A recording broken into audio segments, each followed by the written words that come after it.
I started to like the sport when the Jackets just started, and my dad watched him a lot, and I watched him with him, and that's how I started to play hockey. I just kept on watching it and said I want to be a hockey guy, and kept on saying that for 3 years, and they finally put me on skates. He kept saying it year after year, so we finally let him do it. He was 3 when he said that. We got him his first mini hockey net for Christmas, and I said, he's 3 years old. There's no way he's playing hockey at 3. He needs to wait. And we want to see if this is something he really wants to do.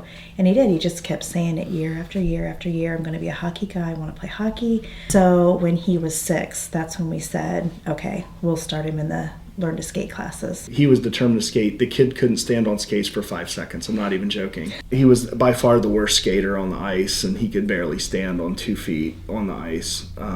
So then my wife came with me the next practice, and he made it like 7 to 10 seconds, and she was like, oh, you're right, this is terrible. I'm like, no, this is good. He's actually doing a lot better. Every practice, he just kept getting a little better, and then before you knew it, he was one of the better skaters. His older brother actually watched him play a little bit, and his older brother got interested. I thought it looked really cool, so I took the classes to learn how to skate, and then I got thrown right into it. Everyone who plays hockey, no one is good when they start out. There's not one person who can just come out and be lights out awesome. It just doesn't happen. But to see the kids develop year after year, and then see all their friends and the kids on their team, it's a really cool sport to watch. We have a couple of really good fields back there. We have some that go back and almost touch the wall on the other side of this. They're really deep and big.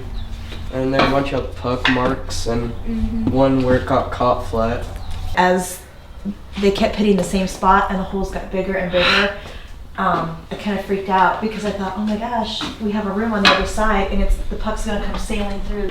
I just bought some clothesline at Lowe's and 2 big tarps, so now whenever they practice, they have to close this up. So at least it'll hit the tarp and stop most of the impact from hitting the wall back here. We're both from small town, Northwest Ohio, so there is no ice rinks there. So, it was kind of new to us. Like I say, it was the only pro sport here in town, Columbus Blue Jackets, and I watched a little bit on TV, and I kind of enjoyed watching it.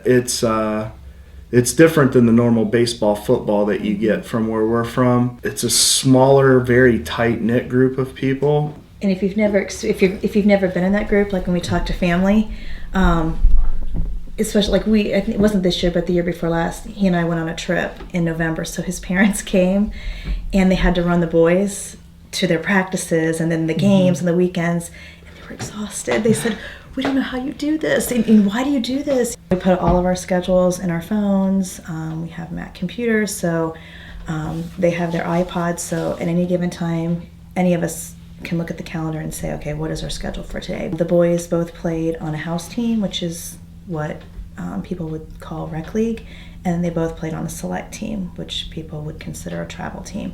So we had 4 schedules that we had to manage. We were lucky this year that both of their house practices were back to back and on the same day. It hasn't always been like that in other years. Practice is exactly 24 miles from here, so every time they have practice, that's 50 miles on the car. It's you're gone for 3.5 hours at least.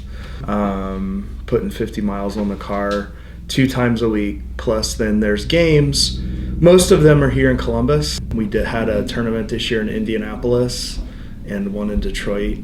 Sometimes we go to Pittsburgh, and then we'll do like a day trip maybe to Cincinnati or Toledo or Cleveland to play teams from there, maybe a double header. It's hard for the families or friends who aren't in the hockey world to understand, why we would, why the kids would choose the sport, why we would allow them, with this kind of schedule, sometimes the cost, but once you're in it, and we do it because they love it, and we've come to love it because of them, and you just do it, and it's a lot of fun.